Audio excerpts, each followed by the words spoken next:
प्रकारचे closure report हा या देशातला सगळ्यात मोठा भ्रष्टाचार आहे आणि तो सत्ताधारी भारतीय जनता पक्ष करतोय। झारखंडच्या मुख्यमंत्र्यांच्या घराच्या बाहेर मोठा पोलीस बंदोबस्त लावण्यात आलेला आहे। एकूणच ईडीकडून अटक होण्याची शक्यता वर्तवली जाते। महाराष्ट्राच्या मुख्यमंत्र्यांना सुद्धा कधी काळी ही भीती वाटत होती, मग त्यांनी भाजपबरोबर संधान बांधलं आणि आता त्यांना शांत झोप लागते।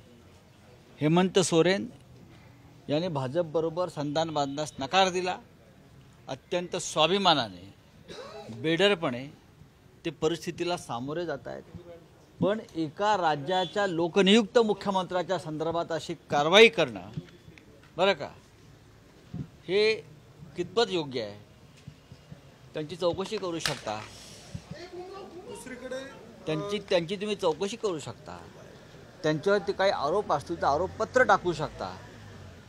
इतर अनेक मार्ग आहेत कायदेशीर, पण एका सुडानं कारवाई करणं ते फक्त आपल्या विरोधामध्ये आहेत म्हणून ही या देशाच्या लोकशाहीची दुर्दशा आहे।